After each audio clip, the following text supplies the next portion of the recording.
안녕하세요. 4월 셋째 주 4월 16일 선지학교 시작합니다. 요즘 특세은혜 풍성히 누리고 계시죠? 말씀이 정말 풍성한 잔치입니다. 그렇다고 이번 주일은 그냥 넘어가자라고 얘기할 수가 없겠죠. 예전에 평소 집에서 아이들이 이제 생선을 구워주면 되게 잘 먹었거든요. 그런데 시댁에만 가면 아이들이 생선을 안 먹는 거예요.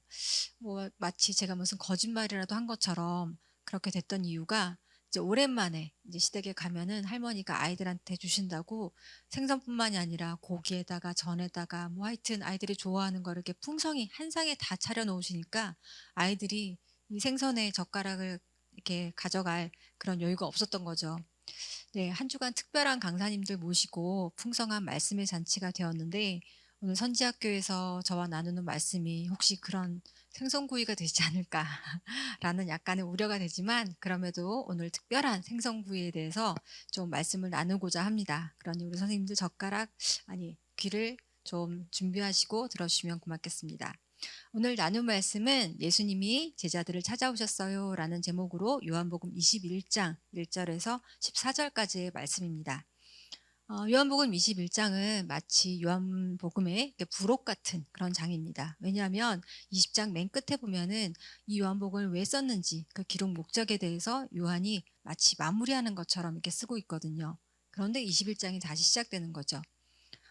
이 영화 중에 보면은 영화가 다 끝났는데 엔딩 크레딧이 다 올라가고 나서 갑자기 이제 영화를 찍으면서 촬영 과정의 어떤 에피소드라든지 NG 장면이라든지 혹은 이제 이후에 나오는 후속편, 예고 같은 것들이 나오는 그런 영상들 있죠. 이런 걸 쿠키 영상이라고 하더라고요.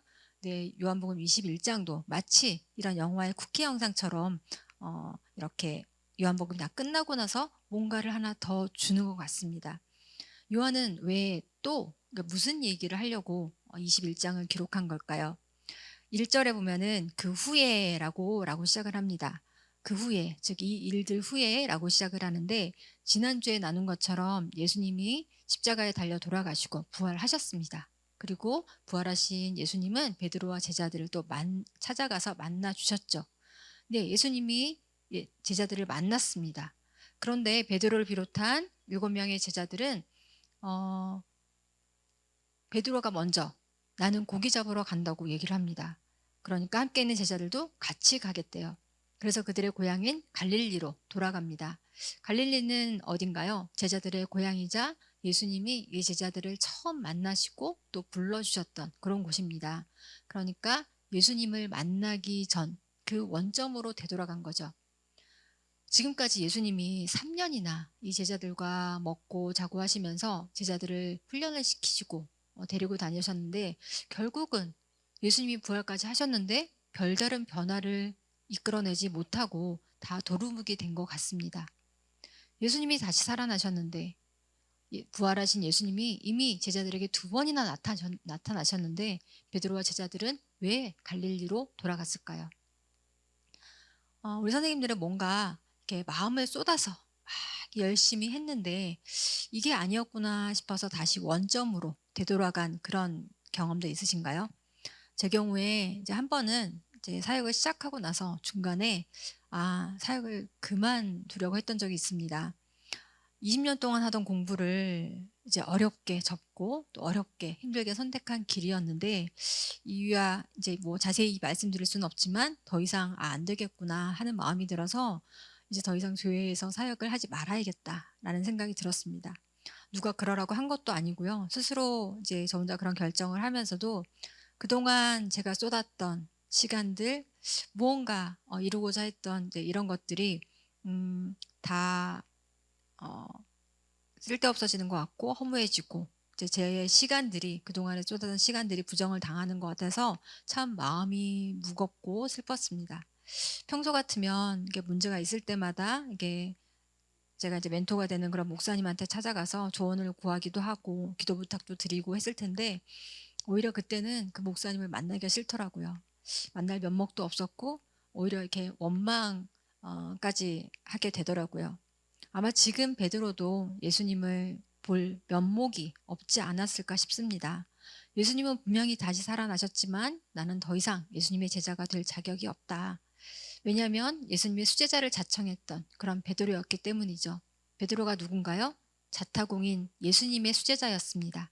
늘 적극적이고 자신감에 넘치고 다른 사람들이 다 예수님을 버려도 자신만은 결코 예수님을 버리지 않겠다.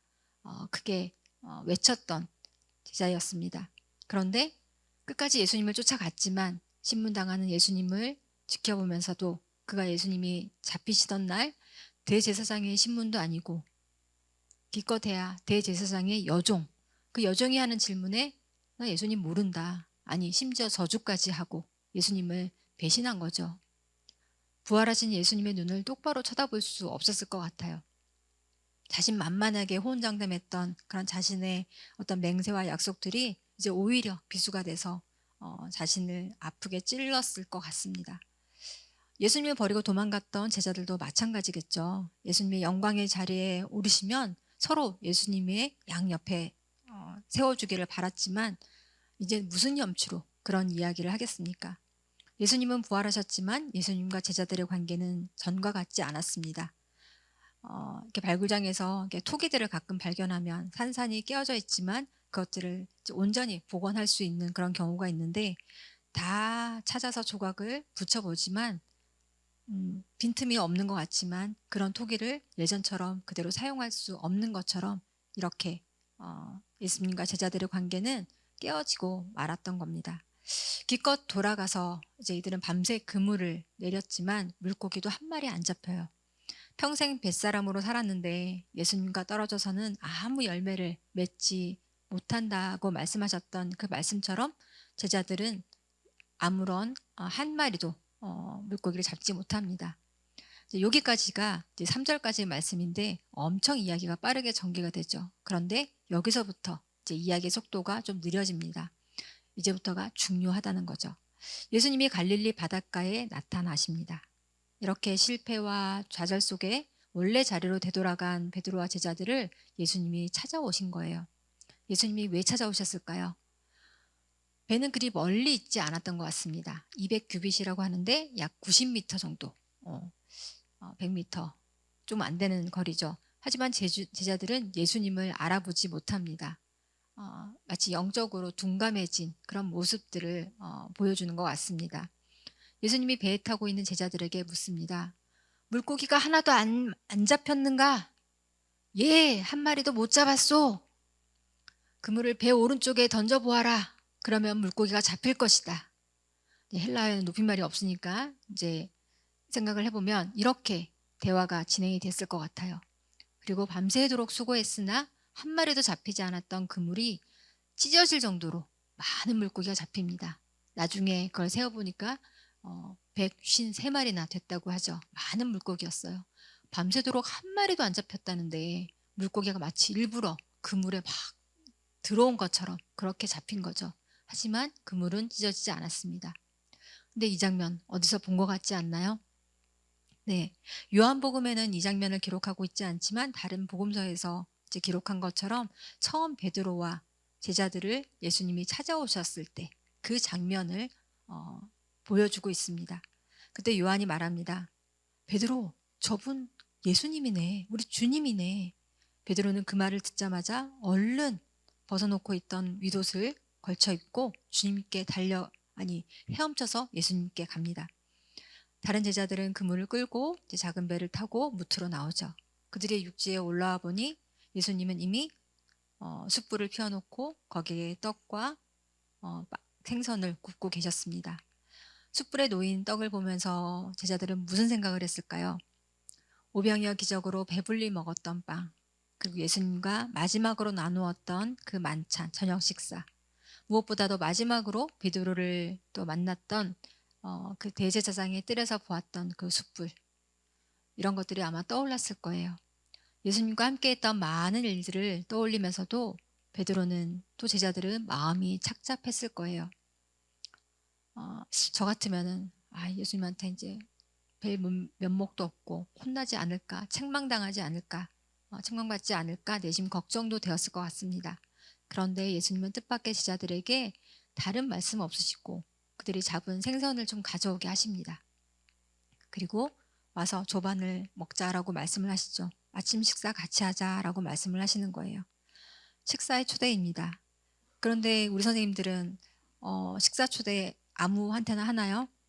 특히나 당시 유대인들은 식탁 교제에 관한 엄격한 규칙이 있었습니다. 유대교의 종파별로 식사들을 따로 했다고 하는데요. 바리새파는 그들의 규칙을 엄격히 지키는, 그들이 친구라고 부를 수 있는 그런 사람들을 하고만 식사를 했다고 하고요. 에세네파는 또 에세네파끼리만 식사를 했다고 합니다. 우리도 그렇잖아요. 관계 있는 사람, 혹은 관계를 잘 유지하고 싶은 사람, 아니면 좋은 관계를 맺고 싶은 사람, 이런 사람들과 주로 식사를 하죠. 식사 초대는 관계를 맺자, 화해의 메시지입니다. 그것도 아침 식사래요. 아침 식사를 같이 하는 사람은 하루를 같이 하는 식구들이죠. 가족일 수도 있고요. 함께 일을 하는 동료들일 수 있습니다. 그런 식구들입니다.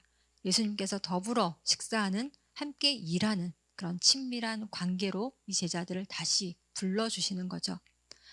물론 갈릴리 바닷가의 아침 식사는 그렇게 큰 잔치는 아니었습니다. 하지만 요한복음에서 예수님의 사역은 이런 가나안 혼인잔치로 시작하죠. 하나님 나라를 어린 양의 혼인잔치로 이렇게 묘사하는 것은 이사야서 25장의 6절 8절 말씀에서 이런 하나님 나라에서 잔치에 대한 이야기가 나오는데, 그런 약속이 성취되는 그런 삶이 이제 시작되었음을 보여주고 있는 거죠. 갈릴리 바닷가의 아침 식사, 말씀드린 것처럼 큰 잔치 아닙니다. 진귀한 옥돔이나 제주갈치 이런 거 아니었을 거고요. 주님이 건네준 매우 일상적인, 매일매일 그들이 일상의 식탁에서 볼 수 있었던 이 특별할 것 없는 생선의 보리떡 정도였겠지만, 주님은 우리를 그렇게 주님과 더불어 먹고 더불어 먹는 자리로 부르시고 우리를 그 일상에서 다시 일어나도록 하십니다. 부활하신 예수님은 그저 부활하시고 나와 관계없이 멀리 계시는 분이 아니라 자격 없는 우리를 찾아와 또 회복시키시고 우리의 신앙의 부활을 일으키시는 분이라는 거죠. 그리고 그리스도인은 그 주님과 함께하는 이 자리에 초청을 받는 거죠. 그리고 우리도 이방인과 또 이 사회에서 또 소외됐던 그런 사람들을 초대하여 함께 주님의 몸과 피를 나누도록 하십니다. 예수님을 떠나서는 아무것도 할 수 없고 아무 열매도 맺을 수 없던 그런 인생을 다시 회복시키시고 당신의 그 사역, 하나님의 나라를 세우는 그 일을 함께 하자. 오른편에 그물을 내려라. 그리고 그 잡은 고기를 갖고 와라. 주님의 일에 동참하게 하시고 또 능히 할 수 있도록 하십니다. 진실로 그분은 우리의 능력의 원천이 되시는 분이죠. 우리는 예수님을 떠나서는 아무것도 할 수 없습니다. 우리가 다시 예수님과 관계를 회복시키시고 또 예수님이 부활하시고 갈릴리로 오셔서 하시고자 하신 일이 바로 이것이었습니다. 21장은 그래서 부록이 아니라요, 이제 이 제자들을 통해서 일하시고자 하는 그런 예수님이 일으키시는 신앙적 부활을 보여주는 그런 중요한 장인 거죠. 예수님은 더불어 식사하는 친밀한 관계로 우리를 초청하십니다. 혼자 있지 마시고 교회로 모이시고 소그룹으로 모이시고 주님과 더불어 주님 앞에서 교제하는 그런 자리로 모일 때 진정한 회복이 일어나는 줄 믿습니다. 기도하시겠습니다. 누구든지 내 음성을 듣고 문을 열면 내가 그에게로 들어가 그와 더불어 먹고 그는 나와 더불어 먹으리라. 부활하신 주님이 우리를 화해의 식탁으로 초대하시고 함께 일하자 부르실 때 주님과 떨어져서 내 힘으로 해보겠다 고집 부리지 않고 주님 앞으로 나아가겠습니다. 주님이 떼어주시는 빵과 물고기로 우리를 일으키시고 힘 얻는 제자들이 되게 해주시옵소서. 예수님의 이름으로 기도드립니다. 아멘.